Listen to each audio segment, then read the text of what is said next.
لوگ اللہ تعالیٰ کی رحمت کی انتہا انبیاء کی جنت کو سمجھیں تو غلط سمجھتے ہیں، اللہ تعالیٰ کے عذاب کی انتہا اگر جہنم کو سمجھتے ہیں تو غلط۔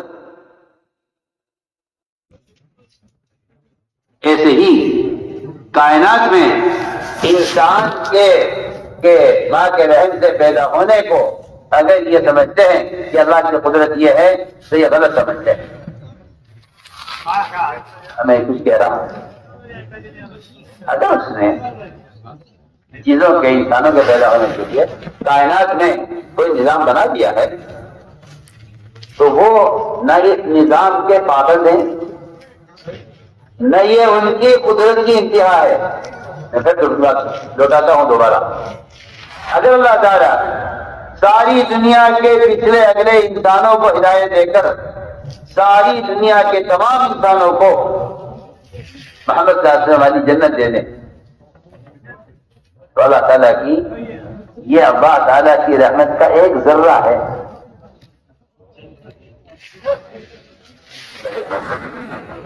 میں کچھ کہہ رہا ہوں، اللہ تعالیٰ اگر انبیاء علیہ السلام نے بھی محمد صلی اللہ علیہ وسلم جیسی جنت لکھی کہ نہیں ہے، اگر ہر انسان کو اللہ ہدایت دے کر سب کو ایسی جنت دے دے جیسی جنت محمد صلی اللہ علیہ وسلم کی بنائی اللہ نے، تو میں آپ سے جواب کر سکتا ہوں کہ وہ اللہ تعالیٰ کی رحمت کا ایک ذرہ ہے، اور وہ ذرہ بھی صرف سمجھانے کے لیے ہے، ورنہ ذرہ کہنا بھی وہ اس کی رحمت کو محسوس کرنا ہے، اس کی رحمت کو محسوس کرنا ہے۔ اور اللہ تعالیٰ جیسی جہنم اللہ نے بنائی ہے ایسی جہنم اگر ہر فرد کے لیے الگ ہو جائے نعوذ باللہ تو یہ اللہ تعالیٰ کے عذاب کا ایک ذرہ ہے۔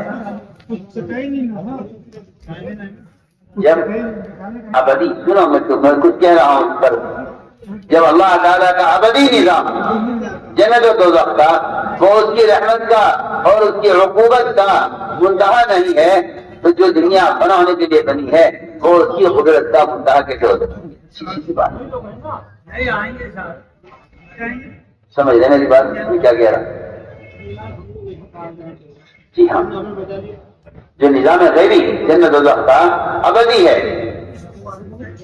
جب وہ اس کی قدرت کا ذرہ ہے تو جو دنیا کائنات کا نظام ختم ہونے والا ہے اور باقی والا نہیں ہے تو یہ اس کی قدرت کا مساعد ہے۔ اس لیے میں نے عرض کیا کہ اللہ تعالیٰ کائنات میں تغیرات لاتے ہیں، وہ ایمان والوں کے امتحان کی لیے چنانچہ آپ صلی اللہ علیہ وسلم نے جو سوال کیا گیا کہ یہ صاحب آپ کون تھے، میں کل بتاؤں گا، آپ انشاءاللہ کہنا بھول گئے، ایک جواب نہیں آیا۔ آپ نے کیوں کہا میں کل بتاؤں گا؟ یہ کہنے کا اللہ چاہے گا تو بتاؤں گا، اللہ چاہے گا تو بتاؤں گا۔ میں اشارہ کر رہا تھا کہ ایک نظام اللہ نے انسان کے دنیا میں آنے کا بنایا ہے عورت سے،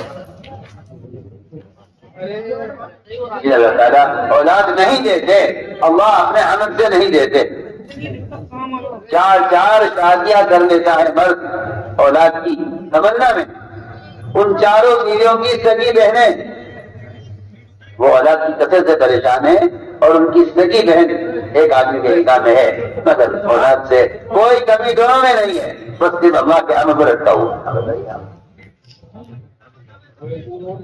ایک سال مجھے خود سنایا کہ میں اولاد کی کثرت سے پریشان تھا، بہت اولاد ہو گئی تھی، بیوی بیچاری بیمار ہو گئی، میں نے پھر مسئلہ معلوم کیا کہ میں کیا کروں، میں اولاد کو روکنا چاہتا ہوں، کبھی پرہیز نہیں، اگر بیوی بیمار ہے اور اس میں حمل کی طاقت نہیں ہے تو ایکسپٹ کر لوں۔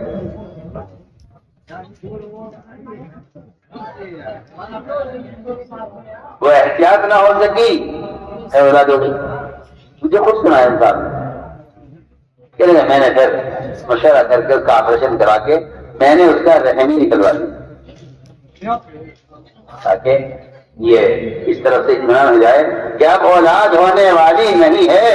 ارے تو اللہ کی قدرت سے مقابلہ کر رہا ہے. مامن نسمت کائنت الا وہی کائنت، یہ حدیث ہے. فرمایا ضرور ہے اللہ کرتی ہے، وہ آگے رہیں گی.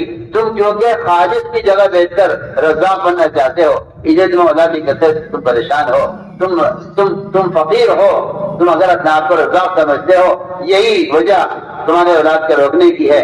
تم آپ کو رزاق سمجھ کر کہتے ہو کہ دنیا کی آبادی پر کو پالے گا کون؟ تم خالق کی جگہ بیٹھ کر پریشان ہو. اس لیے میں تاکہ چارج کر رہا ہوں کہ جو چیز جو روح دنیا میں آنے والی ہے لاکھ ادھر کر آخری جب تک آ گیا اس نے آپریشن کر کے رحم نکال دیا اور اب آرام سے ہو جاؤ. آپ بھی ہم بھی آپ کو اولاد جب رحم ہی نہیں تو اولاد کہاں سے ہوگی؟ تو نے اللہ کی قدرت کو رحم کے بننے تک کیوں سوچا ہے؟ تو اللہ تعالیٰ قدرت سے سوچتا کہ اگر اللہ تعالیٰ کا عمل ہے اولاد کے ہونے کا تو رحم کیا کر لے گا؟ چنانچہ اس شخص نے آ کر مجھے بتایا کہ میں نے رحم نکلوا دیا تھا اور آپریشن کرا دیا تھا بیوی کا، لیکن اللہ نے 1 سال کے بعد مجھے دوبارہ اولاد دی.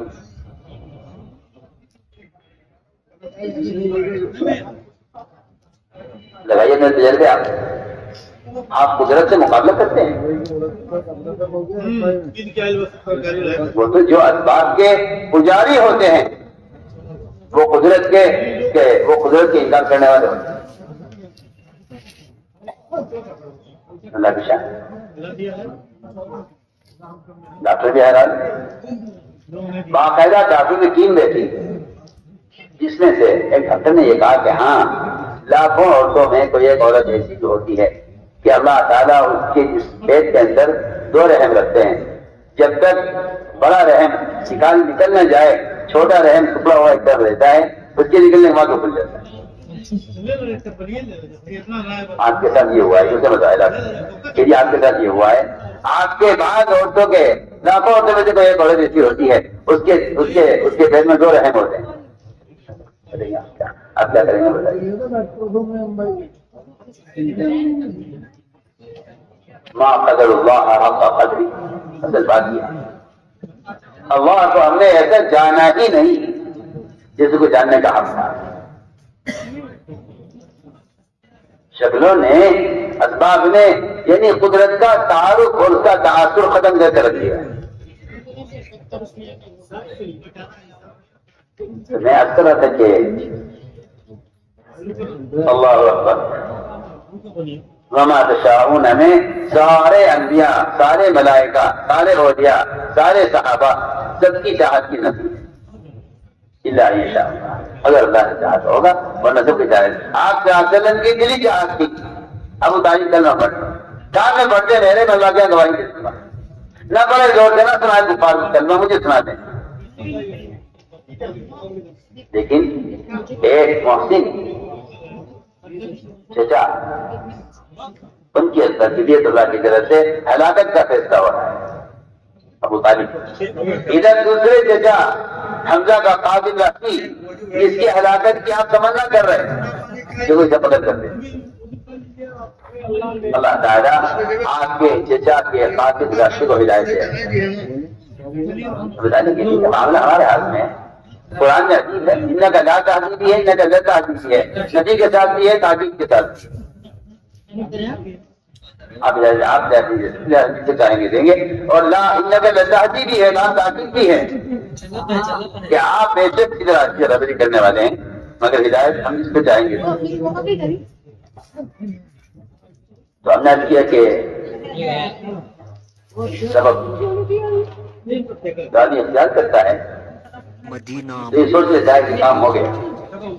حالانکہ اللہ رب العزت اگر رب العزت اسباب دے کر میں نے عرض کیا تھا کہ چیزیں آزماتے ہیں. ایک ہمیں کتنے یاد رکھتے ہیں سبب میں، 2 سبب میں حکم کتنے یاد رکھتے ہیں.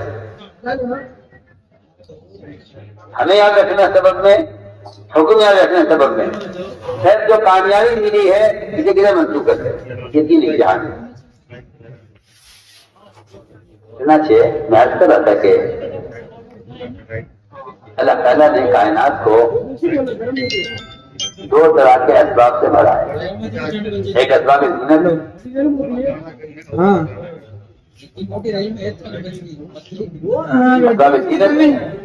اور دوسرا اسباب معیشت.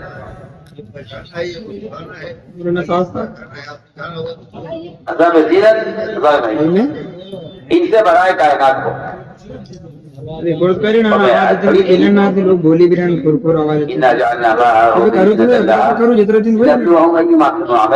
دنیا کو مزین کیا اسی لیے ہے تاکہ ہم دیکھیں کہ تمہیں اچھا عمل کون کرتا ہے. ہاں وہ لوگ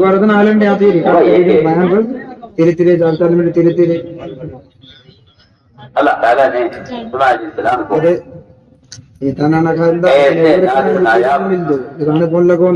خوبصورت ریشم سے زیادہ نرم بال والے، ہوا میں اڑنے والے، پانی میں تیرنے والے اور سڑک پر دوڑنے والے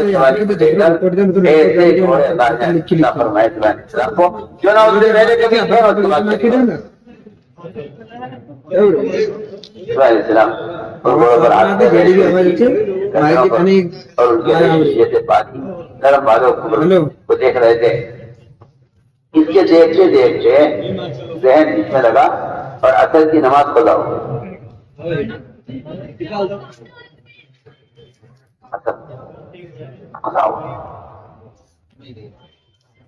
اثر قضا ہو سلیمان علیہ السلام کی. تو اس کا اتنا غم تھا کہ جس چیز نے میری نماز کو ضائع کیا ہے اس کا باقی رکھنا ٹھیک نہیں ہے. انہوں نے تلوار منگوائی، تلوار لی اور سارے گھوڑے کاٹ کے ختم کر دی. ایک نسل بھی باقی نہیں رکھی. جو چیز اللہ کی کے فریضے سے غافل کر دے اس چیز کو ختم کر دینا چاہیے. اللہ کی شان. کیونکہ جنہیں اپنے عمل کے داغنے کا سچا کام ہوتا ہے، جنہیں اپنے عمل کے داغنے کا سچا کام ہوتا ہے، اللہ ان کے عمل کو ضائع نہیں کرتے. اے اللہ مجھے آج کی اصل پڑھنی ہے. چنانچہ سورج واپس نکلا، سورج واپس نکلا. ہمارا بندہ وہ عصر کی نماز کے قضا ہونے کی وجہ سے ہماری بنائی کی چیز میں وہ ذرا زیادہ مشغول ہو گیا. لیکن ایک قسم وہ ہے مسلمانوں کی، ایک قسم وہ ہے مسلمانوں کی. کیا بات پڑھنے کے بعد اگر یاد نہیں رہی تو کیا بات پڑھنے کے بعد ایسے بھی لوگ. جی ہاں اللہ تعالیٰ دیکھ رہے ہیں کس میں میرے فریضے کے ظاہرنے کا غم ہے اور کس میں میرے فریضے کے ظاہرنے کا غم نہیں ہے. لاکھوں چیزیں. 3 حدیثیں ایسی ہیں جن کا علماء نے انتخاب کیا ہے پورے احادیث کے ذخیرے سے. 3 حدیث وہ واقعی عجیب و غریب ہے. ایک حدیث لی ہے حقوق اللہ میں سے، ایک حدیث لی ہے حقوق العباد میں سے، ایک حدیث لی ہے ان دونوں لائنوں کے حقوق پر امت کو لانے کی محنت سے. سمجھنا میری بات کو، میرے الفاظ کو غور کرنا ہے کچھ اہم بات ہے. ایک حدیث لی ہے حقوق اللہ میں سے، ایک حدیث لی ہے حقوق العباد میں سے، ایک حدیث لی ہے ان تمام ان حقوق کے ادا کرنے پر امت کو لانے کی محنت سے. اور 3 حدیث والے فرمایا ہے کہ اگر کوئی شخص ان 3 احادیث میں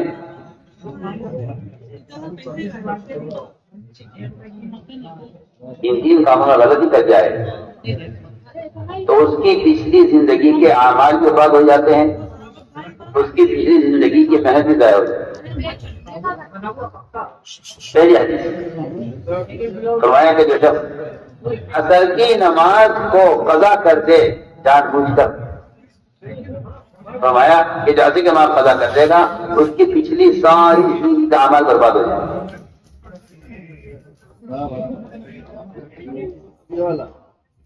عصر کی نماز کوئی جان بوجھ کر آمدن قضا کر دے، فرمایا کہ اس کی پچھلی زندگی کے سارے اعمال برباد ہو جائے. یہ حکم اللہ میں سے دیا ہے عصر کی نماز. دوسرے وہ شخص کہ جو کسی یہ حقوق العباد میں سے کہ جو شخص کسی پاک دامن عورت پر تہمت لگائے. آج کل تہمتیں لگانا لوگوں پر، علماء پر، عوام پر ایک ایسا بایان کا کھیل بن کے رہ گیا ہے کہ آدمی آسانی سے جس کو چاہتا ہے نقصان کر دیتا ہے. جس کو چاہتا ہے جس سے چاہو تہمت لگوا لو، جس پر چاہو تہمت لگوا لو، اور جو چاہو گواہی دلوا لو.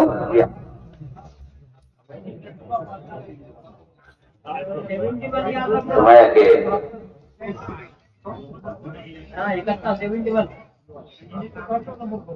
یہ دوسری حدیث ہے کہ پاک دامن عورت پر جو آدمی تہمت لگائے گا اس کی زندگی کے پچھلے سارے اعمال برباد ہو جائیں گے.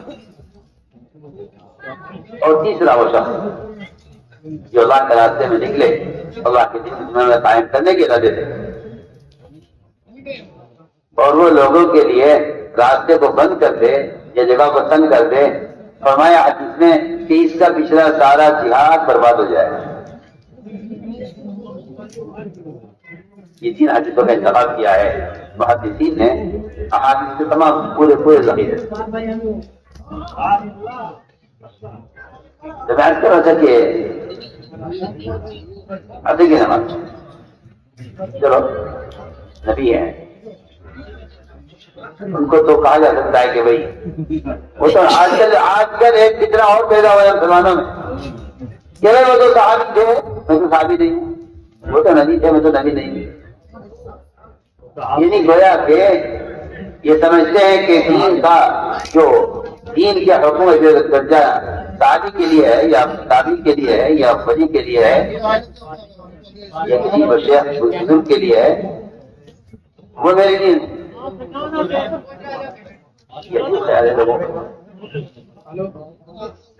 ایسا معلوم ہوتا ہے کہ ایمان کی سطح کو بھی لوگوں نے ایسے ہی درجات بنا کر تقسیم کر لیا ہے. میں ایک عام مسلمان ہوں، میرا ایمان میرے حساب سے ہے، وہ صاحب بہت بڑے ولی ہیں ان کا حساب کے حساب سے، یہ ماشاءاللہ کتب ہیں، ابدال ہیں، یہ ان کا ایمان ان کے اعتبار سے ہے. یہ تو میں کہتا ہوں علماء نے لکھا ہے کہ جس شخص کا یہ خیال ہے کہ ان کا ایمان میرا ایمان برابر کیسے ہو سکتا ہے، ایسا مسلمان ناقص ایمان سے راضی ہو گیا.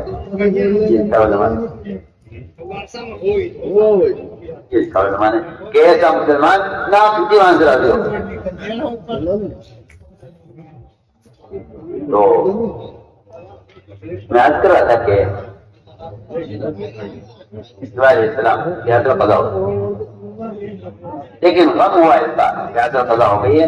اللہ نے ترنت واپس نکالا.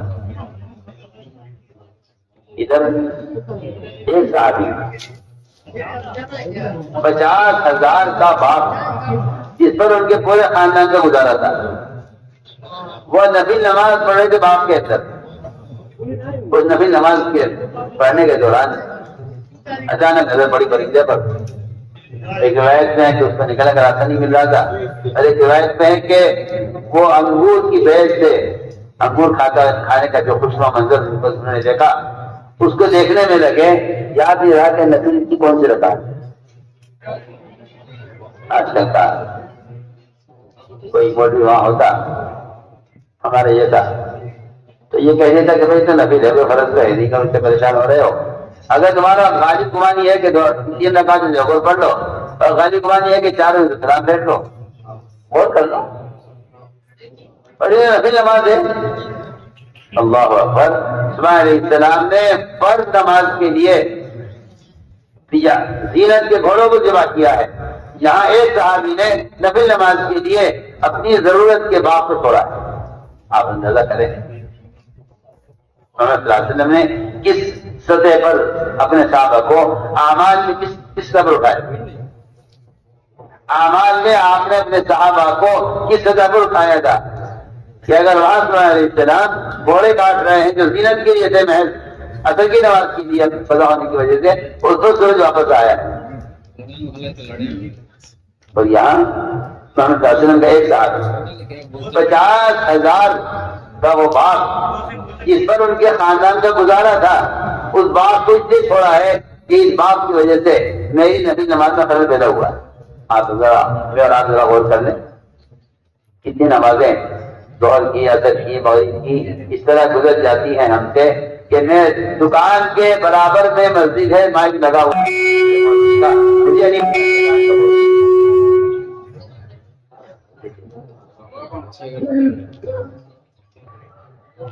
میں نے عرض کیا دوستوں، اللہ تعالیٰ اسباب دے کر یہ پہلے امتحان دیتے ہیں کہ یہ مجھے ثابت کتنا یاد رکھتا ہے، یہ ثابت کتنا یاد ہے۔ دوسرا امتحان یہ ہے سبب میں کہ تم نے اس میں حکم پورا کیا یا توڑا۔ عجیب بات ہے کہ اللہ تعالیٰ کا نظام ایسا ہے کہ اللہ تعالیٰ معاشرے میں، ضروریات میں، تجارت میں،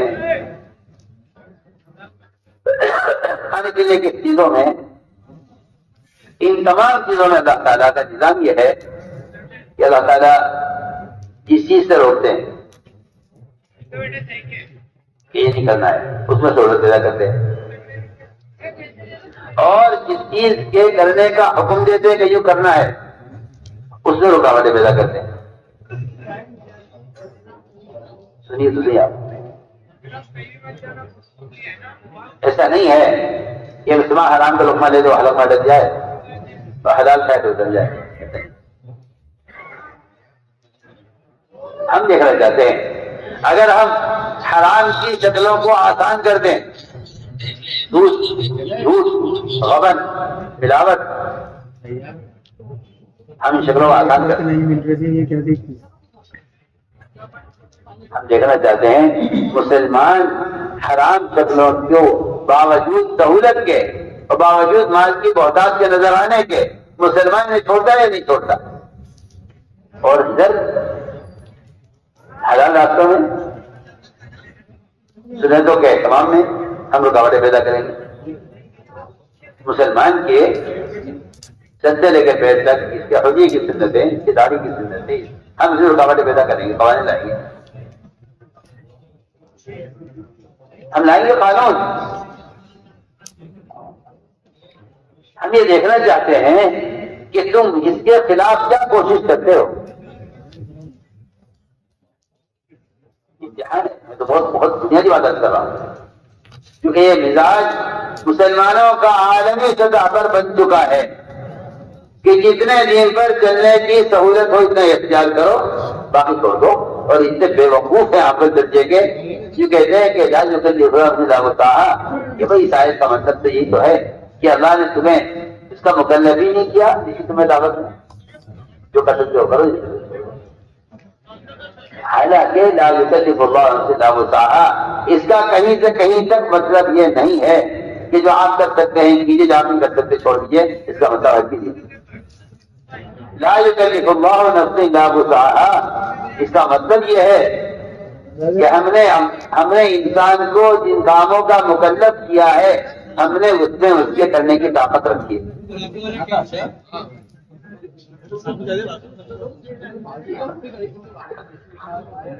آپ یہ کہہ کر سنوتے چھوڑ دیتے ہیں کہ قانون یہ ہے جلدی آنا، کھانا کھانا چلیں گے۔ انسان کے اپنے بدن میں سر سے لے کر پیر تک اتنے احکام ہیں، لباس کے، شکل کے، میں تو صاف سے بات کرتا ہوں کیونکہ میں نے شروع میں عرض کی تھی ایک بات کہ ایمان کا جو درجہ توحید میں، عقیدے میں ہے، اللہ کی قسم ایمان کا وہی مقام، وہی درجہ، وہی اہمیت، وہی فرضیت اس کے شکل، اس کی لباس کی سنتوں میں صاف فرمایا حدیث میں، صاف فرمایا حدیث میں کہ جس مسلمان کا چہرہ کافر کی طرح، جس مسلمان کے دماغ کا لباس پیر شرٹ کافر کی طرح، جس مسلمان کا کھانا کافر کی طرح ہے، جس مسلمان کا اٹھنا بیٹھنا غیروں کے ساتھ ہے، فرمایا کہ ایسے مسلمان کافروں کی طرح اللہ کے دشمن ہو جائیں گے۔ سوچیے آپ آپ کو کسی جاہل نے یہ کہہ دیا ہے کہ داڑھی سنت ہے اور سنت کوئی لازم نہیں. آپ دیکھیے حالت دیکھیے آپ.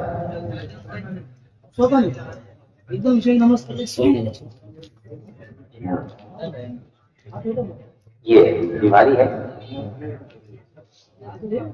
یہ کوئی میں مکلف ہی نہیں اس کا کیونکہ قانونی ہے. میں نے ایک بات رکھی ہے, اللہ تعالیٰ کا نظام ہے یہ کہ تمہیں جنت اتنی ملے گی کہ میں تمہارے لیے تین راستہ آسان کر دوں. جنت کو ہم نے گھیرا ہے مکارے سے, ناگواریوں سے, تکالیف سے, دشواریوں سے, اور جہنم کو ہم نے گھیرا ہے خواہشات سے, حرام سے, سہولتوں کے طریقوں سے. ہم نے جہنم کو گھیرا ہے.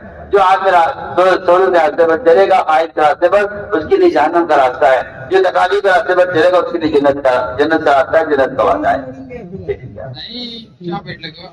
یہ اللہ کا نظام ہے. جس کام کے کرنے کا حکم دیتے ہیں رکاوٹ پیدا کرتے ہیں. نیند کا تقاضا کسی تقاضا ہے. نیند کا تقاضا نماز پر وقت پر آپ اٹھیے نماز پڑھیے. بھوک کا تقاضا روزہ پر. مال کا تقاضا زکات پر. شہوت کا تقاضا زنا حرام. آپ کسی کو نامحرم کا آپ دیکھ بھی نہیں سکتے, ورنہ جو آدمی نامحرم کو دیکھ لیتا ہے اس کی نماز کی حلاوت اس سے ہمیشہ کے لیے چھین لی جاتی ہے, ختم ہو جاتی ہے. کیونکہ حدیث میں ہے کہ نماز کی حلاوت صرف اس شخص سے محسوس ہوگی جو نامحرم سے نظر پڑھنے سے پہلے پھیرتے. کیونکہ سنت یہی ہے. آپ صلی اللہ علیہ وسلم نے دیکھا ایک عورت گدھے پر جا رہی تھی, بیٹھی ہوئی. اچانک اس کے گدھے کا پیر ایک گڑھے میں پڑا. ابھی وہ پیر اس کا داخل ہو جاتا ہے گڑھے کے اندر, آپ نے فوراً نظر پھینکی. کیا ہوا؟ فرمایا آپ نے کہ اس کے گدھے کا پیر گڑھے میں پڑا ہے اور مجھے اس بات کا پورا اندازہ تھا کہ یہ گدھا جو ہے گرے گا اور اچانک یہ نیچے ہوگا, تو جو عورت بیٹھی ہوئی ہے اس کے اوپر یہ گرے گی اور اس عورت کے گرنے اس کے کپڑے کھلیں گے اور اس سے اس کا سطر ظاہر ہو جائے گا. اس سے میں نے پہلے سے نظر پھیری.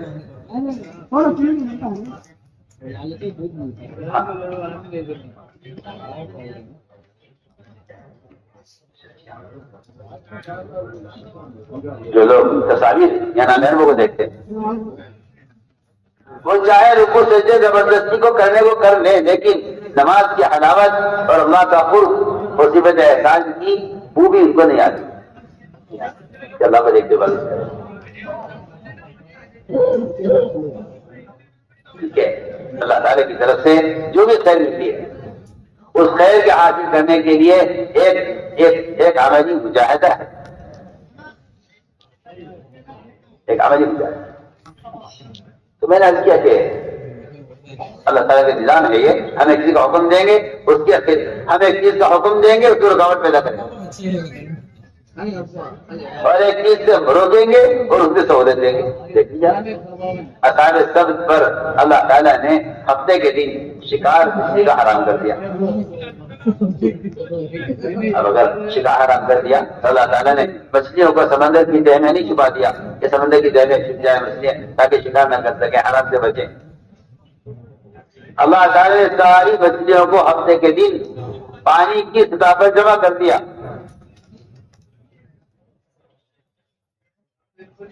پانی نیچے تھا, مچھلیوں کو پانی کہیں سے نظر نہیں آتا. پانی مفسرین نے لکھا ہے کہ پانی نظر نہیں آتا تھا, مچھلیاں پانی کی سطح پر آپس میں مل کر اس طرح مچھلیاں جمع ہو جاتی تھی پانی کی سطح پر کہ ہم دیکھنا چاہتے ہیں کہ یہ اب بھی کہتے ہوئے اللہ کا حکم ہے, ہمیں بچے ہمارے بچے کی شکار نہیں کریں گے, اللہ نے منع کیا. اللہ تعالیٰ کو کیا فائدہ اس سے, کیا ہم سے مشکلات ہے نظر اللہ کا اس سے کیا نفع کیا نقصان ہے. لیکن بندے کا امتحان ہے, ہم دیکھنا چاہتے ہیں تو ہماری اطاعت کرتے ہو یا نہیں کرتے. ہم دیکھنا چاہتے ہیں.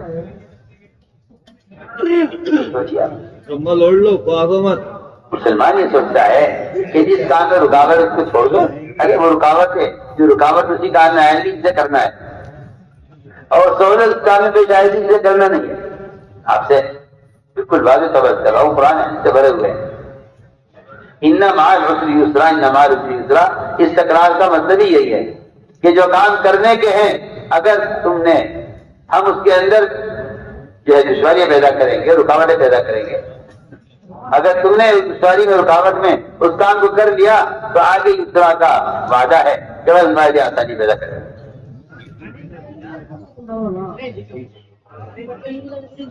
کیا کہ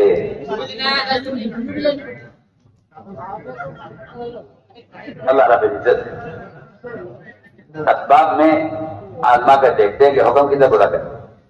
تو میں نے عرض کیا تھا کہ نماز یاد آئی یا نہیں ہے؟ آپ اگر نماز یاد آ گئی اور آپ نے اس پر سبق چھوڑ دیا اپنا اسی طرح، تو پھر اللہ رب العزت عمل کے راستے سے کامیابی دے. اور اگر آپ نے عمل ضائع کر دیا تو اللہ تعالیٰ کی ذات بہت مستغنی ہے. پھر ایسا ہوتا ہے کہ اللہ حفاظت فرمائے، پھر ایسے مسلمان اسباب کے راستے سے کامیاب ہوتے چلے جاتے ہیں یہاں تک کہ اللہ حفاظت فرمائے نعوذ باللہ کہ پھر وہ فرائض سے اور دین سے پوری طرح پھیل لیتے ہیں اور ان کا یہ یقین بن جاتا ہے کہ یہی کامیابی کرا سکتا ہے. وہ تو اللہ تعالیٰ کا نظام یہ ہے کہ اس پر اللہ تعالیٰ رحم فرماتے ہیں، فضل فرماتے ہیں. اللہ تعالیٰ اس کے غلط راستے میں رکاوٹ پیدا کر دیتے ہیں، پھر لاتے اس کو اس طرف یہ کہہ کے بات ختم کر دیتا ہے کہ دنیا تو ہے ہی جو ہے مشکلات کی پریشانی کی جگہ.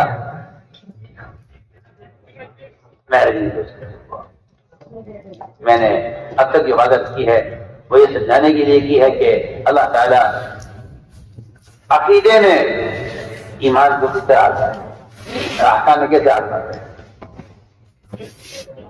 اگلی بات یہ ہے، میں نے شروع میں بات کی تھی، شاید آپ کو یاد ہو کہ جو درجہ ایمان کا توحید کا اور فرائض کے ادا کرنے کا ہے، بالکل وہی درجہ ایمان کا معاشرے میں بھی وہی درجہ ہے. یہ کہہ کر معاشی رہنے کو چھوڑ دینا کہ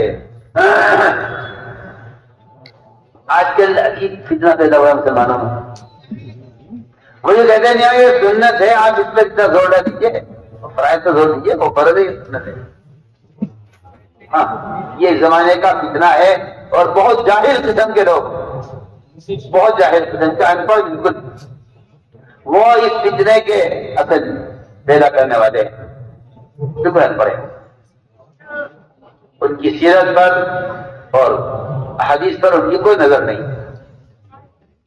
ان کو یہ فتنہ، وہ اس فتنے میں پڑے ہیں اور دوسروں کو اس فتنے میں ڈال رہے ہیں کہ بھائی سنت کو فرض کا درجہ نہ دیا جائے. سنت تو سنت ہے. میں کہتا ہوں اس سے بڑا فتنہ، کیونکہ یہ خیال اور یہ سوچ یہ معاشرے کو بدلنے کے لیے ہے، یہ معاشرے کو بدلنے کے لیے. پر میں آپ کو ایک مثال عرض کرتا ہوں.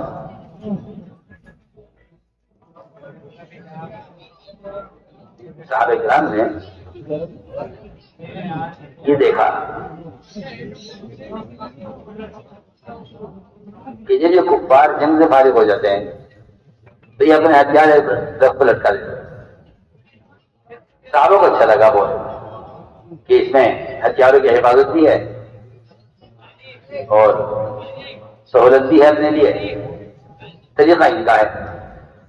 تو صحابہ نے عرض کیا آپ صلی اللہ علیہ وسلم سے کہ اجازت دیجیے نا، ہم بھی اس طرح کر دیں، ایک طرف ہم بھی ایسا بنا دیتے ہیں، اچھا لگتا ہے کریں گے. یہ سہولت کی چیز ضرورت کے لیے، آپ سمجھنا میں کیا کہہ رہا ہوں، سہولت کی چیز ضرورت کے لیے. آپ نے کیا فرمایا صحابہ سے؟ آپ جواب سنیے، آپ توجہ سے، آپ اس کو معاملے کی خدمت سمجھیے جو میں کہہ رہا ہوں. آپ نے صحابہ سے فرمایا تمہارا مجھ سے ہتھیار لٹکانے کے لیے درخت کا مطالبہ کرنا بالکل ایسا ہے کہ جب موسیٰ علیہ السلام اپنی قوم کو لے کر بحر قلزم سے پار ہو گئے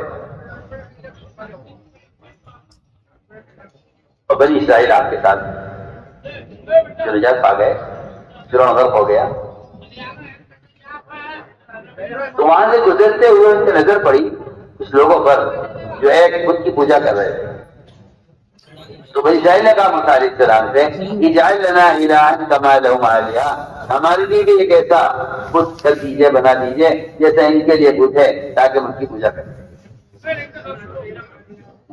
وہ سوال کر رہے کہ اللہ ہم بھی ایسا درخت کریں، ہم جیسا اسی طرح ہم نے کر لیا کریں. آپ جواب دے رہے تمہارا یہ سوال ایسا جاہلانہ سوال ہے جیسے جاہلانہ سوال بنی اسرائیل کا تھا موسیٰ علیہ السلام سے کہ ہمارے لیے بھی ایک ایسا کچھ کر دیا ان کا کچھ. کہاں درخت پر ہتھیار لٹکانے کا سوال، بلکہ میں اس آگے اگلی بات کرتا ہوں. چلیے آپ اگلی بات سنیے. جو یہود اسلام لے آئے تھے، مسلمان ہو گئے تھے، پکے سچے مسلمان، قرآن پر ایمان، آپ پر ایمان، آپ کے جائز دین پر ایمان، اللہ پر ایمان، پکے سچے مسلمان ہو گئے تھے. ان کا دل چاہا کہ ہم جو پہلے یہود تھے اور موسیٰ علیہ السلام کے دین پر تھے، اب کیونکہ ہم اسلام میں داخل ہو گئے ہیں تو ہماری کتاب ہے یہودیوں کی جو موسیٰ علیہ السلام میں نازل کی گئی ہے، وہ کتاب ہے توریت. کبھی کبھی اسے پڑھنا چاہیے. یہ خیال ہے جیسے آج کل کے مسلمانوں نے یہ بھی خیال کیا ہوا ہے کہ ٹھیک ہے قرآن کو پڑھتے ہی ہیں برکت کے لیے، لیکن بائبل پڑھنے سے کیا ہے.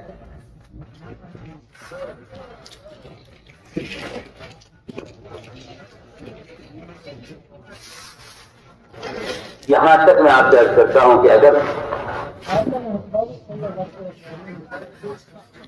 ایسا کیا گیا تو مسلمان یہ کہے گا کہ اس زمانے کے حالات کے اعتبار سے اور اس زمانے کے مسلمانوں کی جو اس وقت کی صورتحال ہے اس کے اعتبار سے بائبل کے جو احکام ہیں وہ زیادہ مناسب معلوم ہو. میں کہتا ہوں یہ تحریف اس لیے ہوگی اور خیال آپ کو کسی کام کا کسی چیز کے بدلنے کا اس لیے خیال آئے گا کہ آپ نے ایک چیز کو ضابطہ سمجھتے ہوئے آپ نے دوسری چیز کی طرف توجہ دی. ہم آپ سے بہت دنیا کی بات کرتے ہیں. آج اگر کوئی مسلمان نعوذ باللہ اسے مسلمان کیا کہا جائے اگر قرآن کی ایک آیت کو بدلنا چاہتا ہے یا اس کا گدھے کا خیال یہ ہے کہ اگر یہی آیتیں نہ ہوں تو پھر جھگڑا ختم ہو جائے گا. اس لیے کہ قرآن میں جو تحریف ہوتی تھی وہ عقل کی وجہ سے ہوتی تھی. میں تو شروع سے کہہ رہا ہوں خدا کے لیے اس عقل کو چھوڑ دو، عقل بھی چھوڑ دو، عقل بھی چھوڑ دو. دونوں چیزوں سے دین کا کوئی تعلق نہیں، نہ عقل سے نہ نقل سے.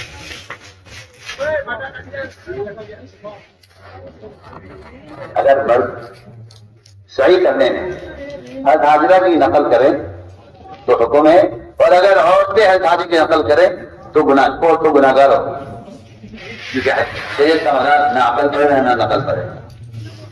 سنیے آپ، اگر آج کوئی عورت حضرت حاجرہ کی نقل کرے گی تو گناہگار ہوگی کہ وہاں عورت سے دوڑنے کی اجازت نہیں ہے، مرد کو دوڑنے کا حکم ہے. حالانکہ عورت سے دوڑنا ثابت ہے حاجرہ کا، مرد وہاں کوئی دوڑنے والا نہیں تھا. اسی لیے ہے کہ وہاں کوئی مرد نہیں تھا تو عورت دوڑی تھی. اب مردوں کے ذمہ عورت دوڑے گی کہ عورت کا جسم پردہ ہے، عورت دوڑنے کی اجازت نہیں ہے. حالانکہ سنت حاجرہ کی ہے، عورت کو دوڑنے کا حکم ہے. میں ایک مثال دے رہا ہوں. دنیا میں آج کل لوگ عقل لگاتے ہیں نا دین میں عقل لگاتے ہیں. عقل قیاس حالات کچھ نہیں ہے. حکم ہے، حکم ہے کہ بندہ حکم کے تابع ہے. میں آج کر رہا تھا کہ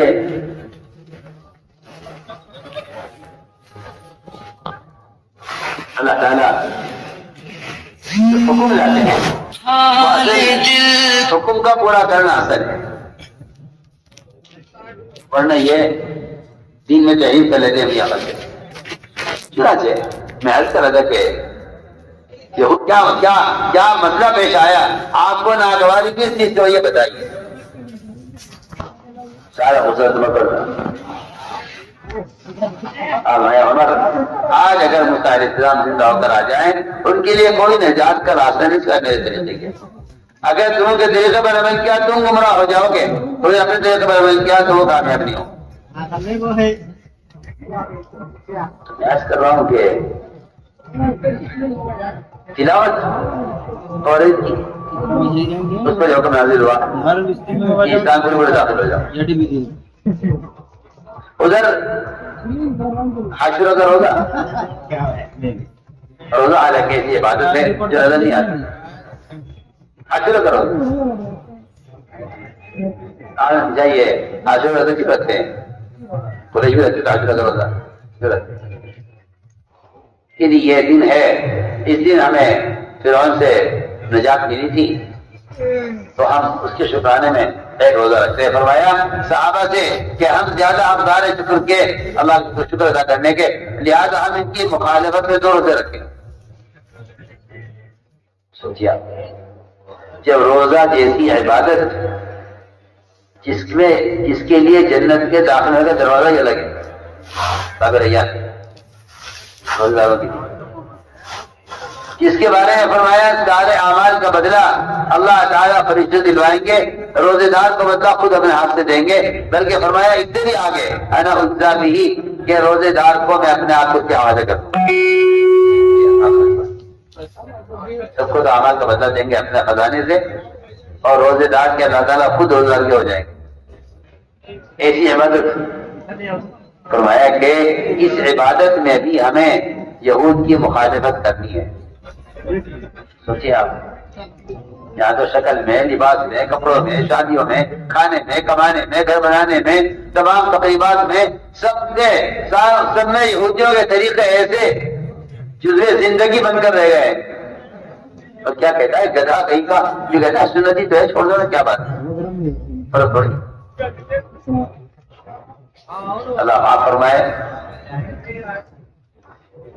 ایک ایسی عادت بن چکی ہے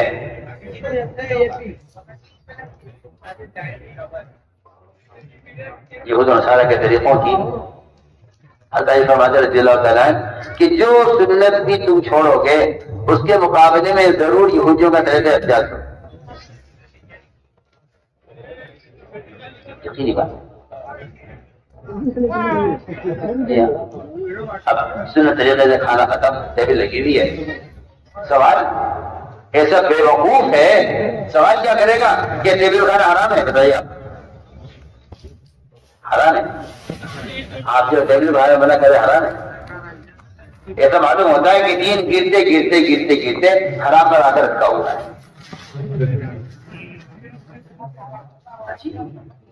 پاگل قسم کے لوگ۔ اب تو مسلمان کی زبان پر یہ سوال ختم ہو گیا کہ یہ سنت ہے خلاف سنت ہے، ابھی مجھے کا حرام ہے حرام ہے، بتا جی ہاں، یہ اس کے دین کے مٹنے اور دین کے سزا کے گرنے کی علامت ہے کہ اس کا دین آ کر حرام پر رکھا ہوا ہے کہ جو چیز حرام نہیں ہے اسے تو کر لے گا، جسے سنت کو مطلب۔ جبکہ میں آپ سے کہہ رہا ہوں کہ ادھر عاشورہ کے روزے میں یہود کی مخالفت، ہتھیار کپڑے لٹکانے میں کفار کی مخالفت، اور توریت پڑھنے میں آپ کیا فرما رہے ہیں؟ اللہ فرما رہے اس طرح گربر داخل ہو جاؤ، تو کسی کے سوال مت کرو۔ یہ تو میں کہتا ہوں کہ عبادت کا، تلاوت کا عمل ہے روزہ اور توریت کا پڑھنا۔ سنیے، کسی بے وقوف آدمی نے یا کسی فاسق نے، میں استاد کو بات کرتا ہوں، جو مسلمان یہ کہتا ہے کہ اسلام ہی کوئی لباس نہیں، وہ آدمی اللہ کے قسم فاسق ہے۔ وہ آدمی فاسق ہے جو کہتا ہے اسلام کوئی لباس نہیں، فاسق ہے۔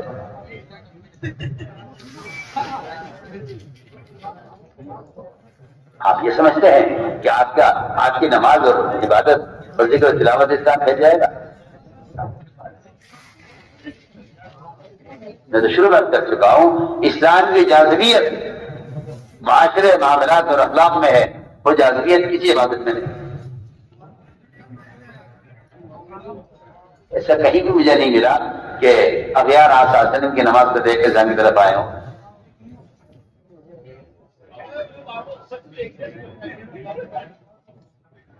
تو مسلمان کے لیے ہے صلو کما رأیتمونی اصلی، ورنہ غیروں کے لیے آپ کے یہاں سوائے اخلاق اور معاملات کے آپ غور کیجیے۔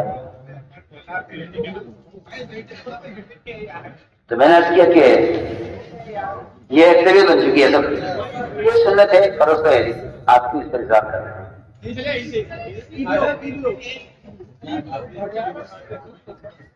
بغداد کی عدالت کے سب سے بڑی عدالت بغداد،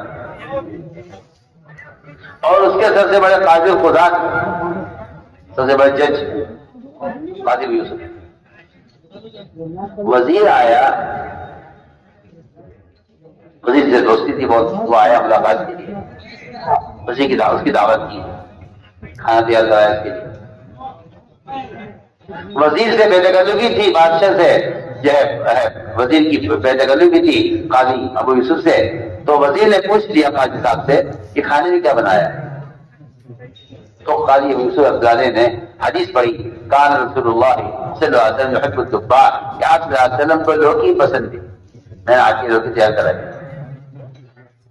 اس کی زبان سے نکل گیا وزیر کی کہ مجھے لوکی پسند نہیں ہے، فرمایا فوراً تلوار نکالی میان سے اور اس کے قتل کا فیصلہ کیا، ایسا قتل کر دو، یہ آدمی مرتد ہو گیا ہے، یہ واجب القتل ہے، یہ کہتا ہے مجھے لوکی پسند نہیں، اس کو قتل کر دو۔ قرآن اس کا بغداد میں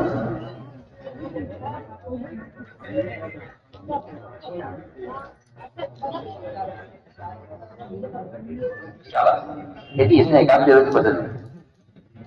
آپ غور کیجیے، آپ صلی اللہ علیہ وسلم کی ایک کھانے کی چیز جس کے لیے آپ کی بحثت نہیں ہوئی ہے، جو آپ کے خودی کی کوئی چیز نہیں ہے، کھائے یا نہ کھائے، اس کا انکار کر دینے پر فیصلہ ہو گیا جج کی طرف سے کہ یہ آدمی مرتد ہے، یہ واجب القتل ہے، مرتد ہے اسلام۔ علماء کی جماعت بیٹھی، فیصلہ غور کیا گیا، فیصلہ یہ ہوا کہ یہ وزیر دوبارہ کلمہ پڑھ کے اسلام میں داخل ہو جائے اور اس کی بیوی کا اس سے نکاح دوبارہ کرا دیا جائے تو اس کی جان بچ سکتی ہے، ورنہ واجب ہوگا۔ ایک زمانہ ایسا تھا سنتوں یہ سب بس کہ اگر مسلمان اپنے جسم کی، اپنے سر سے لے کے پیر تک کی ان سنتوں کو وہ واجب کا درجہ نہیں دیتا تو یہ فاسق ہے، یہ فاسق ہے۔ اور یہ بات صاف فرما دی گئی ہے کہ جس آدمی کی شکل، اس کا لباس، اس کا کھانا، اس کا اٹھنا بیٹھنا غیر مسلموں کے طریقے پر غیروں کے ساتھ ہے، ایسے مسلمان کافر کی طرح اللہ تعالیٰ کے دشمن ہو جائیں گے۔ یہ صحیح روایت ہے، اور اس روایت اس لیے نقل کرتا ہوں خاص طور پر کہ عام طور سے لوگ اس روایت کو جانتے بھی نہیں ہے، بیان بھی نہیں کرتے۔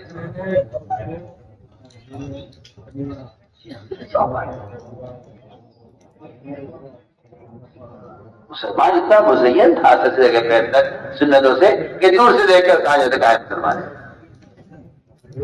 یہ دھوکہ لگا لوگوں کو کہ ایمان تو عقیدے کا درست ہونا ہے اور اسلام تو فرائض کا ادا کرنا ہے، اور یہ دھوکہ کہاں سے لگا ہے؟ آج کل لوگ کہتے ہیں بھائی دیکھو کسی کے ظاہر کو مت دیکھو، کسی کے ظاہر کو مت دیکھو، آپ کو کیا معلوم کسی کا دل اندر سے کتنا صاف ہے۔ میں تو صاف سے بات کرتا ہوں کہ جس آدمی کا ظاہر سنت سے صاف ہے، جس آدمی کا ظاہر سنت سے صاف ہے، اس کا ایمان بھی سنت سے صاف ہے، اس کا دل بھی ایمان سے صاف ہے، پکی پکی بات۔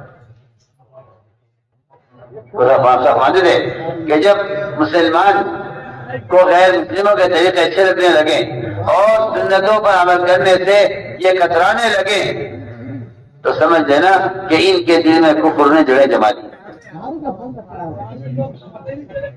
ان کے دل میں کفر نے جڑیں جما دی۔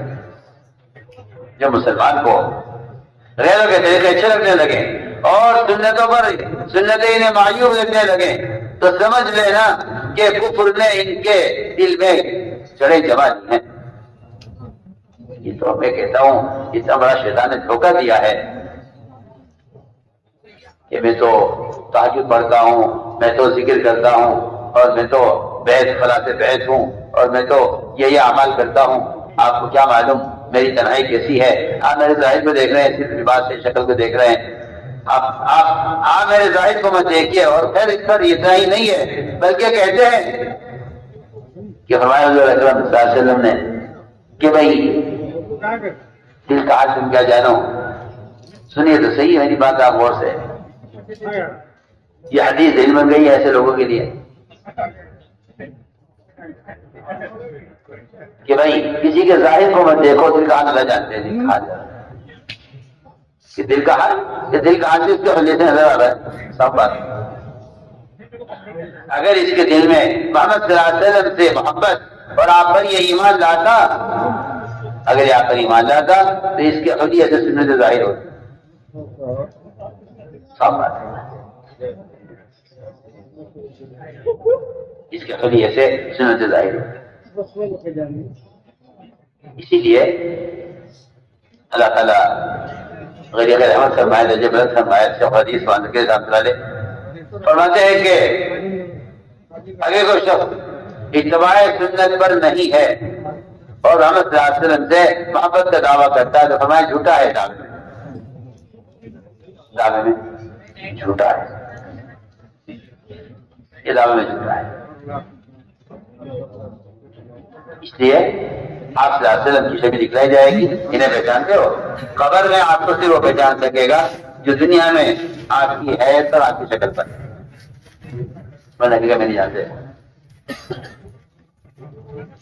قبر میں زبان وہ تو عمل پر چلے گی، معلومات پر آپ سنتیں جانتے ہیں، آپ سنتوں کا جاننے والا بھی جواب نہیں دے سکے گا، ایمان کے جاننے والا بھی جواب نہیں دے سکے گا، وہ تو عمل کرنے والا اور سنت کا احترام کرنے والا جواب دے گا کہ آج ہمارے نبی محمد صلی اللہ علیہ وسلم۔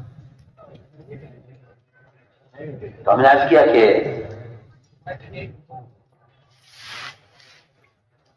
لوگ یہ کہتے ہیں کہ ایمان دل کی چیز ہے، ہم کہتے ہیں نہیں، ایمان دل میں سننے کی چیز نہیں ہے، ایمان تو آزاد سے ظاہر ہو کر رہے گا۔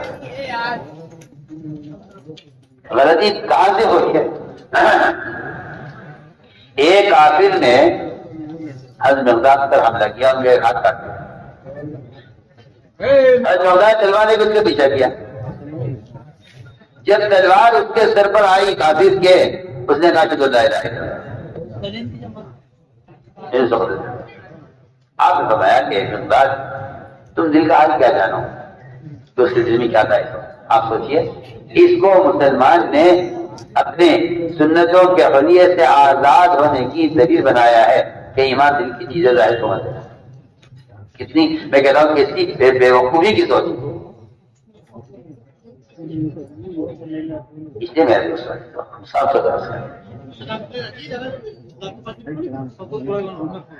جو قوم اپنے حلیے پر مجتمع ہوتی ہے وہ قوم مضبوط اور قوی ہے، اگرچہ وہ غیر ہو یا تعداد میں۔ جو قوم اپنے حلیے پر مجتمع نہیں ہے وہ قوم مردہ ہے، اگرچہ اکثریت میں ہو مسلمان، اکثریت میں ہو مسلمان، مردہ قوم۔ معاشرے کو قوم کی حیات میں بڑا دخل ہے، معاشرے کو کسی قوم کی حیات میں بڑا دخل ہے۔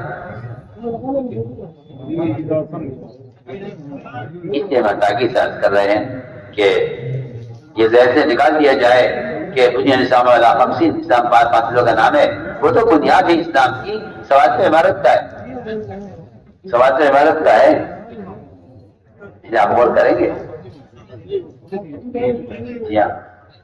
یہ جو غیر آتے تھے یہود، وہ صرف یہ رہا کرتے تھے، اخلاق اور معاملات کے تھے۔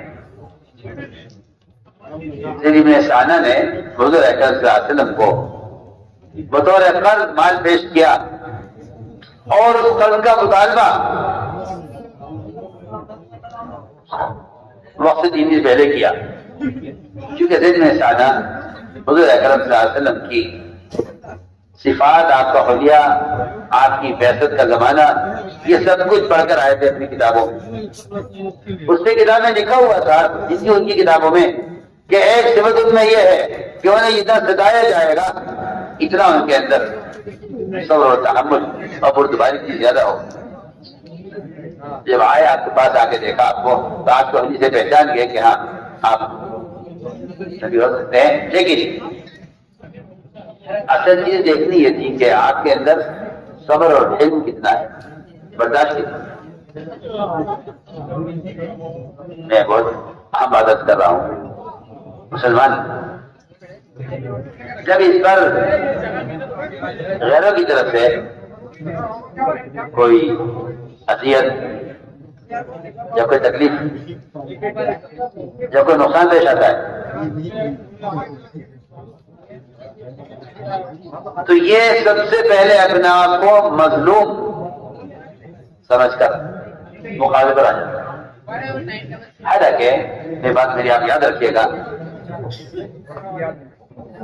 کہ مسلمان کے مظلوم ہونے کے لیے، مسلمان کے مظلوم ہونے کے لیے تقوی، اطاعت، تعلق مع اللہ فرائض کی ادائیگی اور دعوت اللہ کی فریضے کا ادا کرنا، یہ سب چیزیں مسلمان کے مظلوم ہونے کے لیے بنیادی شرط ہیں۔ آپ مجھے وقت توجہ دیں، اگر یہ فرائض کو ضائع کر کے ظالم بن گیا، اگر یہ معاملات کو کے احکام کو توڑ کر ظالم بن گیا، اگر یہ ساری سنتوں کے طریقوں کو چھوڑ کر فاسق بن گیا،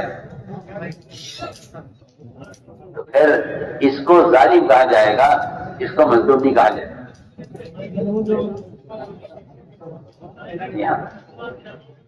مظلوم ہے بے شک، وہ ہے مظلوم جو اپنے اللہ کے درمیان اس نے کوئی ظلم نہیں کیا ہے، ورنہ قرآن نے صاف کہہ دیا ہے کہ الذین آمنوا ولم یلبسوا ایمانهم بالظلم اولئک لهم الامن، کہ امن تو مسلمانوں کے لیے ہے جنہوں نے اپنے اسلام میں، ایمان میں کفر کی آمیزش نہیں کی ہے۔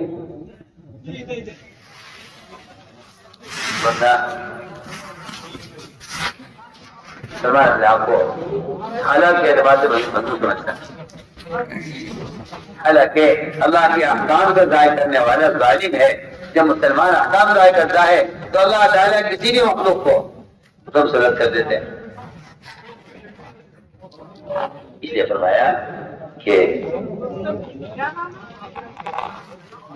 صبر وہ تقوی کے ساتھ ہے۔ آپ دیکھیے قرآن پڑھیے، آپ کو پورے قرآن میں جہاں ملے گا صبر تقوی کے پیچھے ملے گا ساتھ ساتھ۔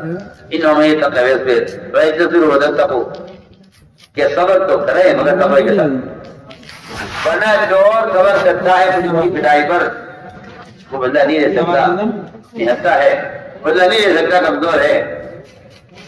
لیکن اگر چور صبر کرے گا پولیس کی پٹائی پر تو میں یقینی طور پر کہہ سکتا ہوں، دلائل کے ساتھ عرض کر سکتا ہوں کہ اس چور کی مدد نہیں ہوگی پولیس کے خلاف، اور پولیس پر عذاب نہیں آئے گا چور کو اذیت دینے سے۔ وجہ اس کی یہ ہے کہ چور میں اگر تقوی ہوتا تو پھر ظالم کو نہ پکڑ لیتے۔ سچی بات ہے، سچی بات ہے، بالکل صاف۔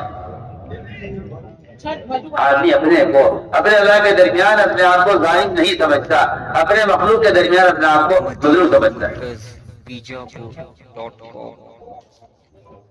ہم نے عرض کیا کہ انبیاء علیہ السلام کے اندر ایک صفت صبر ہوتی، ایک صفت صبر کی ہوتی۔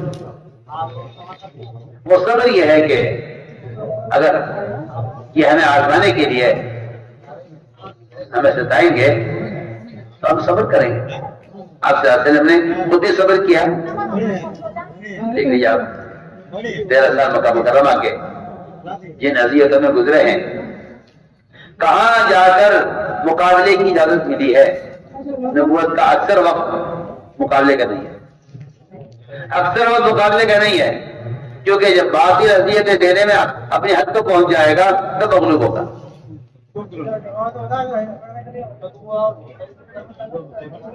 آپ صلی اللہ علیہ وسلم نے خود ہی صبر کیا اور آپ نے اپنے صحابہ کو بھی صبر کا عادی بنایا. جو صحابہ نے شکایت کی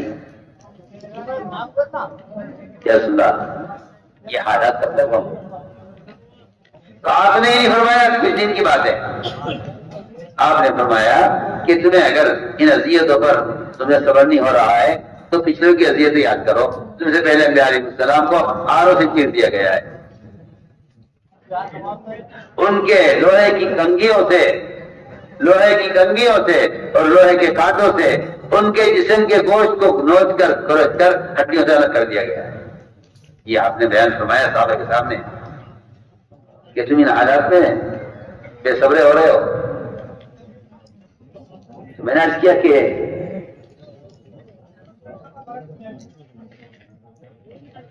وہاں سے آنے والا آپ صلی اللہ علیہ وسلم کو صبر میں آزماتا تھا کہ دیکھو ان کا کتنا برداشت کتنی ہے. چلا جی مشہور واقعہ ہے انسانہ کا. حضور اکرم صلی اللہ علیہ وسلم کے پاس آگے بیٹھے، اچانک خبر آئی ایک علاقے سے کہ فلاں علاقے میں مسلمانوں پر حالات آ گئے ہیں اور وہ نئے مسلمان ہیں، تو ایسا نہ ہو اسلام سے گھبرا کر دین چھوڑ دیں. تو مدد کا تقاضا ہے، کیونکہ حدیث میں آتا ہے کہ ساری دنیا کے مسلمان ایک جسم کے اعضاء کی طرح ہیں.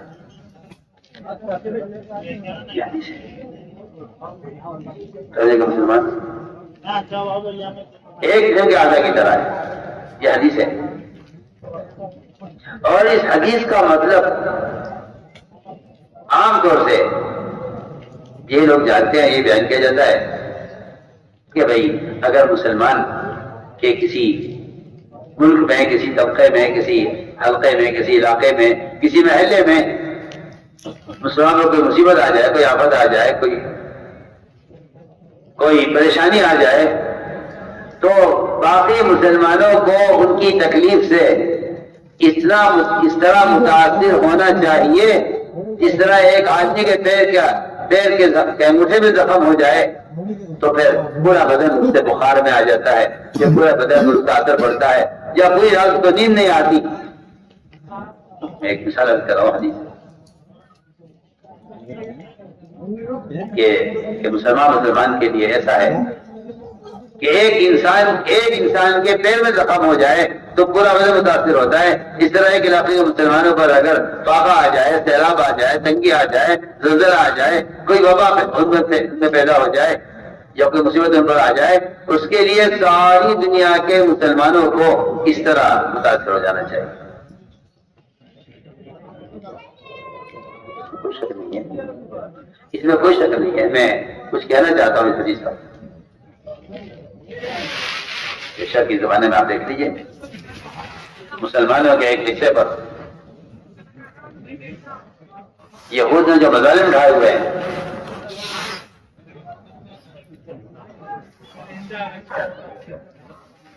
ابھی ہماری ملاقات کے لیے گئے تھے مفتی تقی عثمانی سے زیارت کے لیے، ملاقات کے لیے، کچھ ان سے علمی استفادے کے لیے بھی. تو اس پر بس ایک ہی غم اور فکر سوال تھا کہ مسلمانوں کا کیا ہوگا، مظلومین کا کیا ہوگا. اور میں سمجھتا ہوں کہ ان مظلومین کا اگر ہم تعاون نہیں کر سکتے ہیں تو خدا کے لیے کم سے کم ان کے دشمنوں کی بنائی ہوئی چیزوں سے ادنا فائدہ اٹھانا بھی اللہ کے قسم ان مظلومین پر ظلم کو بڑھانا ہے اور ظالموں کے ساتھ شریک ہونا ہے.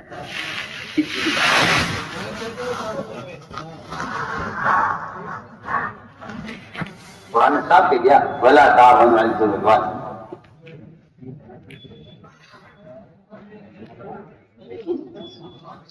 جب کسی شخص پر فارج کا اثر ہو جاتا ہے، ہاتھ یا پیر میں شلل آ جاتا ہے، تو ڈاکٹر اس کے پیر میں سوئی جما کر جو اس کے پیر کے اوپر اپنی چابی بڑھا کر دیکھتے ہیں، اگر یہ ہل جائے اور چیخ مارے تو کہا جاتا ہے بس آپ کا مریض بالکل خطرے سے باہر ہے، ٹھیک ہو جائے گا، کوئی گھبرانے کی بات نہیں، علاج ہوگا ٹھیک ہو جائے گا. اور اگر اس کے پیر میں سوئی چبائی جائے اور اس کا پیر نہ ہلے اور وہ چیخ نہ مارے، کہتے ہیں کہ آپ کا مریض تو جب تک زندگی بستر پر رہے گا یہ لائق ہے. آپ سے میں تو کہتا ہوں کہ اگر عالم کے کسی کونے میں کسی مسلمان پر ظلم کیا جائے اور دوسرے ملک کا مسلمان اس ظلم سے متاثر نہیں ہے، تو اس کا مطلب ہے کہ ان کے بدن پر فارج پڑا ہوا ہے. میں تو آپ سے پوچھ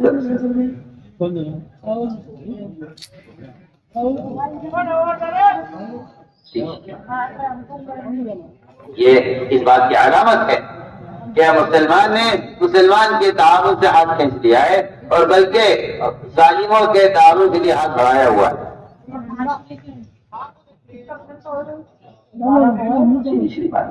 اگر ایک پانی کی بھی بوتل بھی آپ اگر خرید کے پیتے ہیں ظالم کے تعاون کے لیے، تو خدا کی قسم آپ مظلوم کا خون پینے میں سے.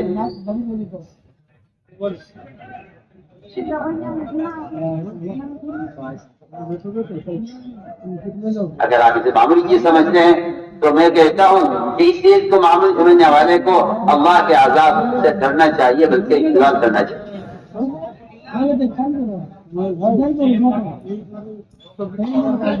صحابہ کرام کی مواعظ اور ان کے وصایا میں میں نے سب سے زیادہ جس چیز پر زور دیکھا ہے وہ مظلوم کی بددعا سے بچنے پر زور ہے. دیکھو مظلوم کی بددعا سے بچنا،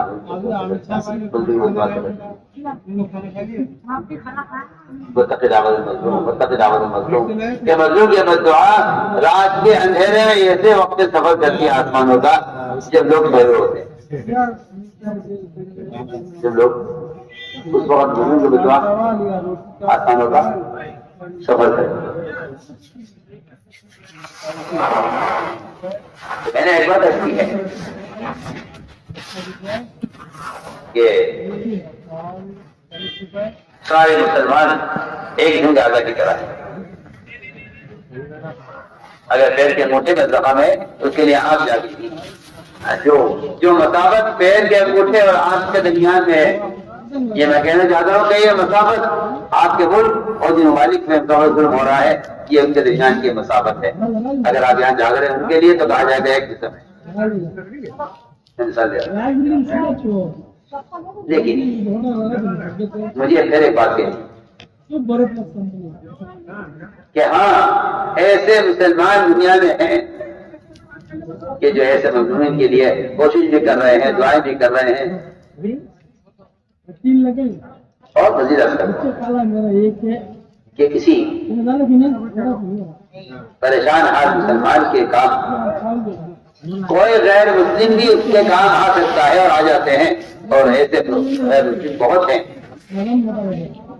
کہ جو مسلمانوں کو ایسے مواقع پر ان کی امداد بھی کرتے ہیں، تعاون بھی کرتے ہیں، مال بھی خرچ کرتے ہیں، بیماروں کا علاج بھی کراتے ہیں، نئے کپڑے پہناتے ہیں، سجے میں کپڑے بھی تقسیم کرتے ہیں اور بیماروں کو دوائیں بھی دیتے ہیں. بہت سارے کام دفاعی کام کرتے ہیں. ٹھیک ہے، وہ بھی اپنے دل میں انسان کا قلب رکھتے ہیں اور وہ بھی مسلمانوں کے کام آتے ہیں. کوئی نئی بات نہیں ہے.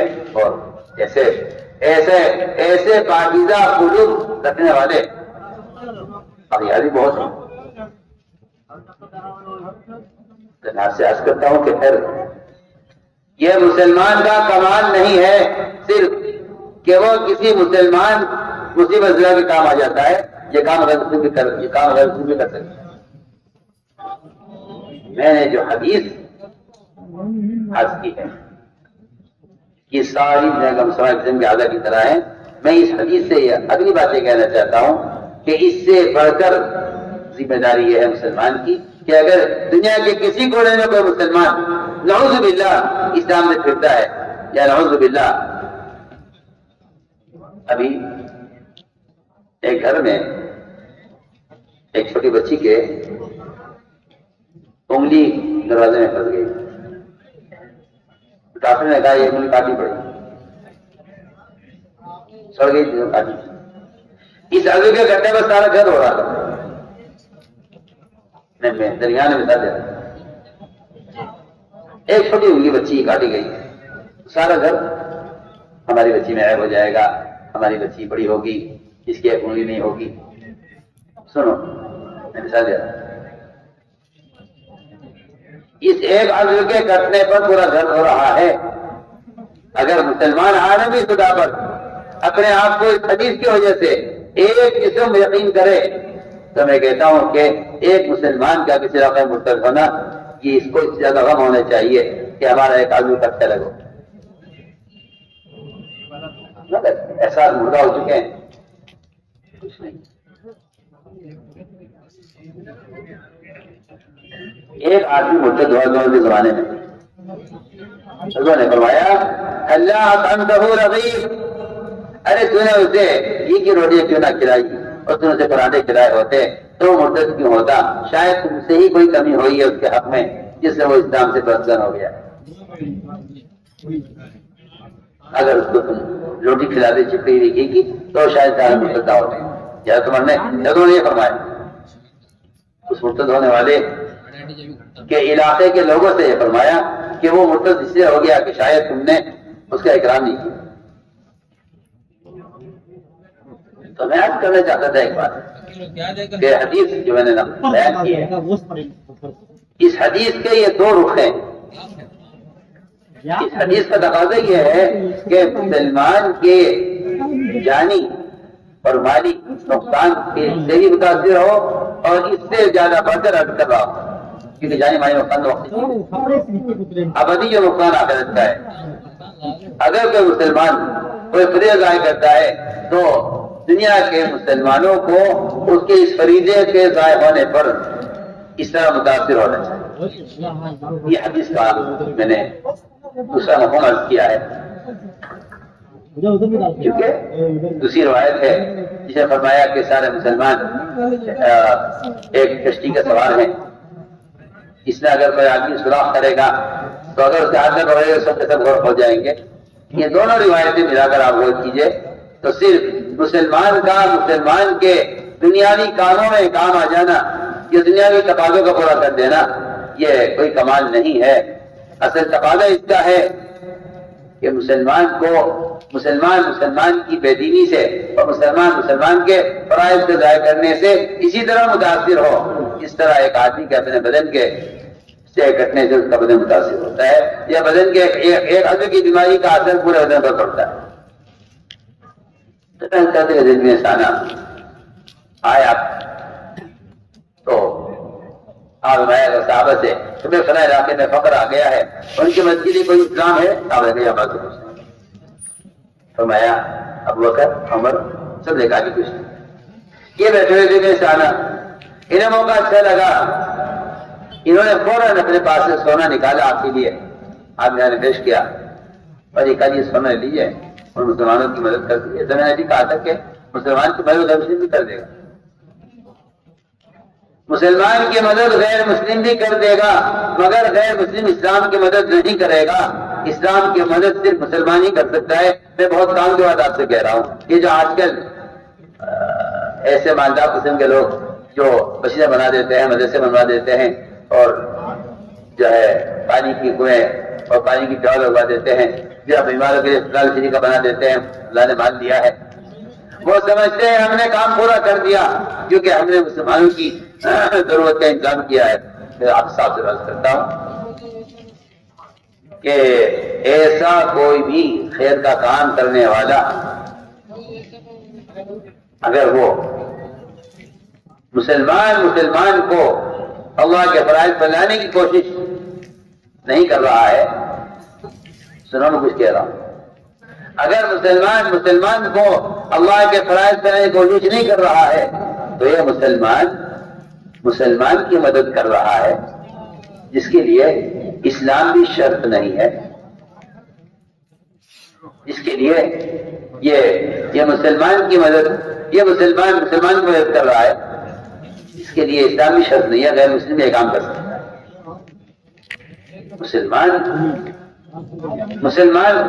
غیر مسلم مسلمان کی مدد کر سکتا ہے لیکن اسلام مدد نہیں کرے گا، اسلام کی مدد تو مسلمان ہی کر سکتا ہے، مسلمان کی۔ چلو وہ آپ سے واضح بات کر رہا ہوں، اس لیے سب سنے کان کھول کر کہ کوئی شخص بھی کسی مسلمان کی دنیاوی ضرورت کے پورا کر لینے کو اس کی آخرت کی ضرورت کا بدل نہ سمجھے اور اس کے دنیاوی تقاضوں کے پورا کر لینے کو اس کو فرائض پر لانے کا بدل نہ سمجھے، اس لیے کہ مسلمان کی مدد غیر مسلم بھی کر دے گا مگر اسلام کی مدد سے مسلمان ہی کر سکتا ہے۔ بلکہ میں اس پر ایک حدیث آپ کو سنا دوں تاکہ آپ یہ نہ سمجھیں کہ یہ کوئی ایسی بے بنیاد بات ہے۔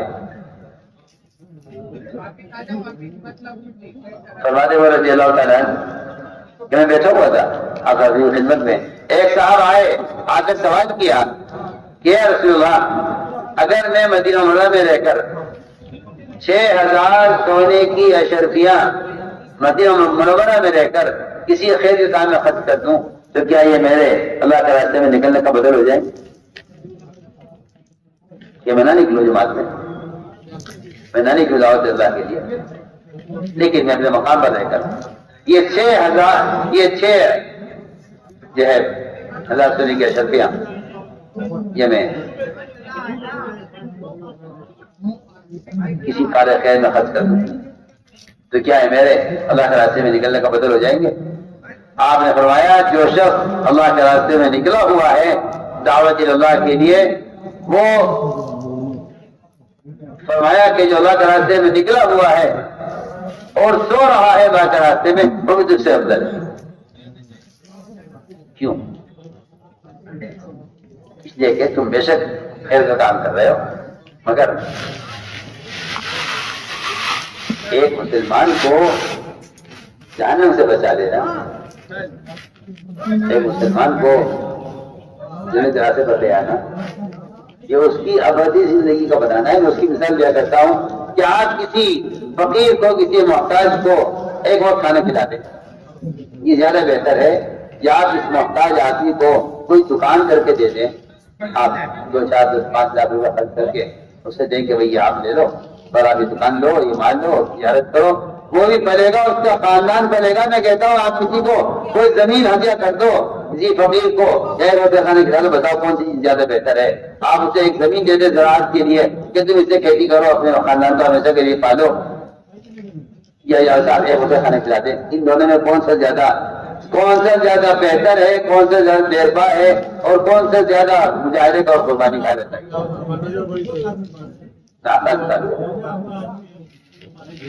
آپ کسی انسان کی وقتی طور پر اس کی دنیا بنا دیں، یہ اس کے آخرت کے مقابلے میں ایک لقمے کی بھی حیثیت نہیں رکھتی۔ وہاں کی بھوک ابدی ہے، وہاں کا عذاب ابدی ہے۔ یہ مثال کی شاید کر رہا ہوں کہ لوگوں کے ذہن میں یہ بیٹھ گیا ہے کہ مال خرچ کرنا جان خرچ کرنے کا بدل ہے، نہیں ہو سکتا، شریعت میں نہیں ہے، شریعت میں نہیں ہے، شریعت میں نہیں ہے۔ شریعت نے جانی قربانی کو مال میں مقدم کیا ہے۔ روزہ اور نماز سب پر فرض ہے، فقیر ہو یا ماں، فقیر ہو یا بادشاہ ہو، سب پر فرض ہے۔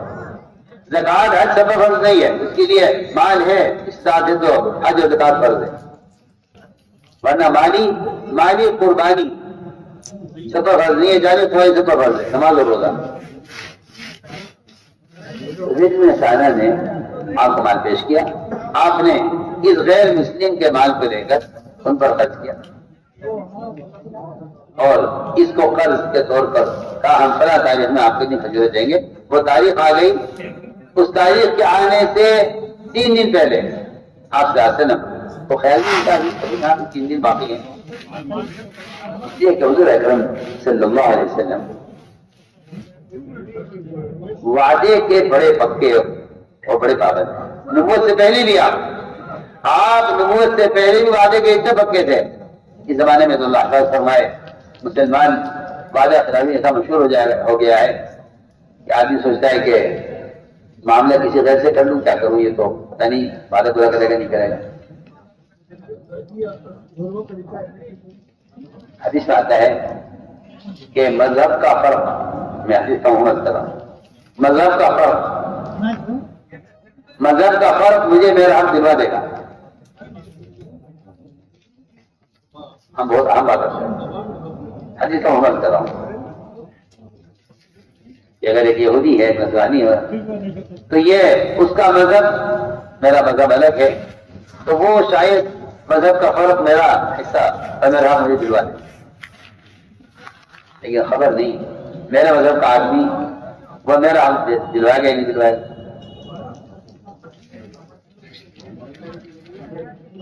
میں دل چاہتا ہے کہ آپ حضرات کو ایک واقعہ سنا کہ جب مسلمان معاملات میں بگڑے گا تو اس کے بگاڑ کا کیا اثر پڑے گا ماحول پر، اور اگر یہ معاملات میں حکمران آ گیا تو اس کے معاملات اسلام میں داخلے کا کیسے دروازہ کھولیں گے۔ میرا دل چاہتا ہے دونوں واقعات کرواؤں۔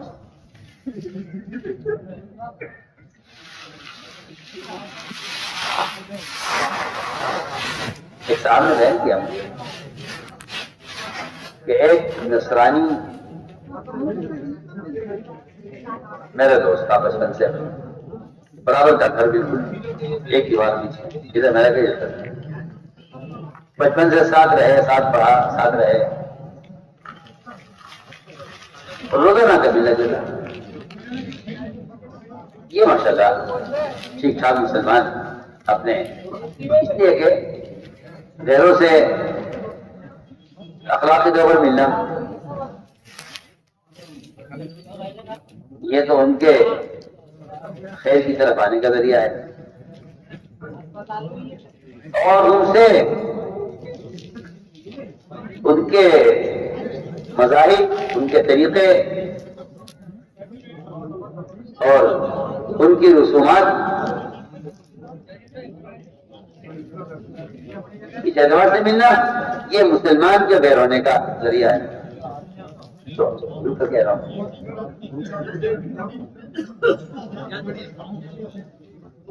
تو آپس میں تعلق تھا بچپن سے، تو یہ مسلمان نہیں جانے کا سفر میں کہا کہ میں سجا سفر میں جا رہا ہوں، ایسا نہ ہو پیچھے بھی مکان میں چوری ڈکیتی کچھ ہو جائے، لہٰذا میرا سامان ہے کچھ آپ رکھیں۔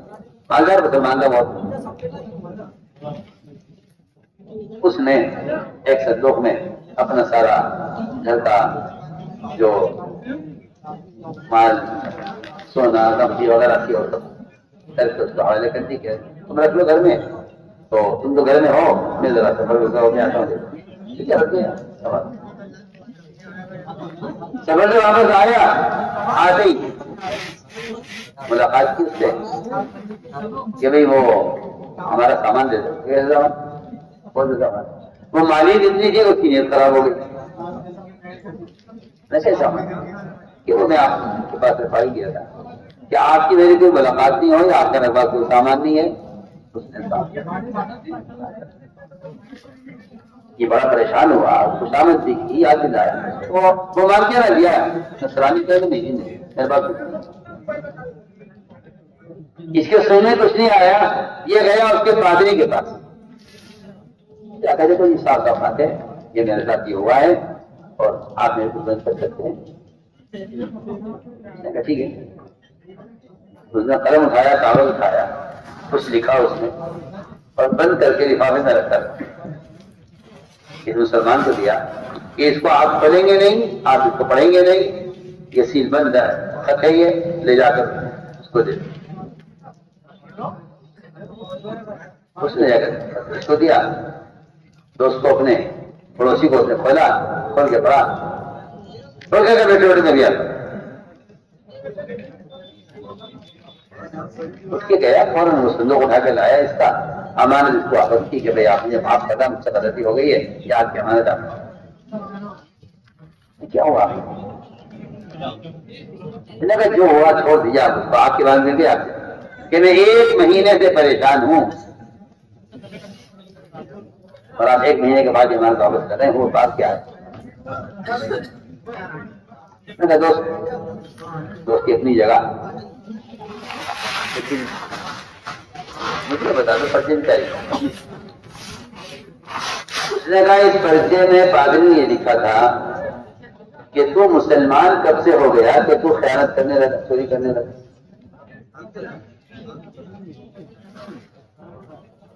میں کہتا ہوں کہ واقعی یہ ایسا عبرت ناک میرے رافل ایک واقعہ ہے.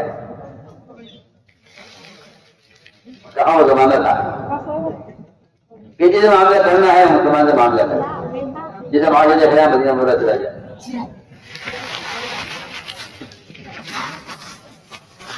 اتنی شہرت مسلمان کے معاملات کی تھی کہ ساری اقوام کو ان کے معاملات کے فطرت وہ خیانت سے نکل کر ہمارے میں آتے تھے، وہ بے حیات سے نکل کر حیا کے ماحول میں آتے تھے، وہ بد اخلاقی کے ماحول سے نکل کر یہاں سے اخلاق والوں سے آ کر یہاں آج ہی کہتے ہیں ہم واپس نہیں جائیں گے، وہاں معاملہ ٹھیک نہیں ہے، وہاں کا معاشرہ ٹھیک نہیں ہے، ان کی اخلاق خراب ہو جاتا ہے.